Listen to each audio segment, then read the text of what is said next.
ರೀ ಪುಟಾಣಿಗೆ ನಾನು ಇವತ್ತು ಸ್ಕೂಲಿಗೆ ಬಿಡ್ತೀನಿ. ಹೊರಗೆ ಚಳಿ ಇದೆ, ನಾನು 2 ವೀಲರ್ ಅಲ್ಲ ಕಾರ್ ಕೀ ತಗೊಂಡಿರೋದು ಬಿಡಕ್ಕೆ. ಕಾರಲ್ಲಿ ನಾನೇ ಬಿಡ್ತೀನಿ, ನಾನ್ ಕಾರಲ್ಲಿ ಬಿಡ್ಬಾರ್ದಾ? ಬಾಕಂದ ಇವತ್ತಷ್ಟೇ ನಿನ್ ಕಾರ್ ಕತೆ. A few moments later.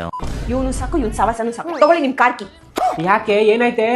ಹಡಕಕ್ ಹೋದ್ರೆ ಸ್ಪೀಕರ್ ಕಿತ್ಕೊಂಡ್ಬಂತು. ಚಾರ್ಜಿಗೆ ಹಾಕಕ್ ಹೋದೆ, ವಯರ್ ಕಿತ್ಕೊಂಡ್ಬಂತು. ಅಷ್ಟೇನಾ, ಇನ್ನೂ ಏನಾರು ಮಾಡಿದ್ಯಾ? ಒಂಚೂರಮ್ಮ ಬಾನೆಟಿಗೆ ಗುಚ್ಚಿದಾಳೆ ಅಷ್ಟೇ. ಅಯ್ಯೋ, ನನ್ನ ಗಾಡಿ ಸಿಸ್ಟಮ್ ವಯರ್ ಎಲ್ಲ ಕೈಗೆ ತಂದಿಟ್ಟಿದ್ದಾಳೆ, ಏನ್ ಮಾಡ್ಲಿ ನಾನೀಗ? ಅಯ್ಯೋ, ಈಗ ನನ್ನ ಗಾಡಿ ಆಕ್ಸೆಸರೀಸ್ ಮಾಡಿಫಿಕೇಶನ್ ಎಲ್ಲಿ ಕೊಡ್ಲಿ? ಅಯ್ಯೋ, ನನ್ನ ಗಾಡಿಗೆ ಏನ್ ಮಾಡ್ಲಿ ನಾನು? ನಮ್ ಕಾರ್ನ ಮಾಡಿಫಿಕೇಶನ್ ಮಾಡ್ಸಕ್ಕೆ ನಾವು ಬಂದಿರೋದೆ ಕಾರ್ ವೈಬ್ಸ್ಗೆ. ಇಲ್ಲಿ ಎಲ್ಲಾ ತರಹದ ಕಾರ್ ಮಾಡಿಫಿಕೇಶನ್ ಮಾಡ್ತಾರೆ. Especially audio, Audison, Polk audio, Infiniti, Qubo dash cam system ಮತ್ತೆ ಯೋಮೈ ಅಂತಹ ಟಾಪ್ ಬ್ರ್ಯಾಂಡ್ ನ ಬಳಸಿ ಪ್ರೊಫೆಷನಲ್ ಆಗಿ ಮಾಡಿಫಿಕೇಶನ್ ಮಾಡ್ಕೊಡ್ತಾರೆ. ಕಾರ್ ವೈಬ್ ಸ್ಟಾರ್ಟ್ ಆಗಿ 2 ವರ್ಷ ಆಯ್ತು. ಅದಕ್ಕೆ ಆಫರ್ ಏನಪ್ಪಾ ಅಂದ್ರೆ ಸ್ಕ್ರಾಚ್ ಕಾರ್ಡ್ ಕೊಡ್ತಾ ಇದ್ದಾರೆ. ನೀವೇನಾದ್ರೂ 5000 ರೂಪೀಸ್ ಮೇಲೆ ಬಿಲ್ ಮಾಡಿದ್ರೆ ನಿಮ್ಗೆ 15,000 ವರ್ತ್ ಆಫ್ ಸ್ಕ್ರಾಚ್ ಕಾರ್ಡ್ ಸಿಗುತ್ತೆ. ಅಡ್ರೆಸ್ ನ ನೋಟ್ ಮಾಡ್ಕೊಳ್ಳಿ. ಬನ್ನೇರ್ಘಟ್ಟ ರೋಡ್, ಬಿಳೆಕಳ್ಳಿ ಸಿಗ್ನಲ್ ಹತ್ರ ಬಂದ್ಬಿಟ್ಟು ಸ್ಕ್ರೀನ್ ಮೇಲೆ ಕಾಣ್ತಿರೋ ನಂಬರ್ಗೆ ಕಾಲ್ ಮಾಡಿ.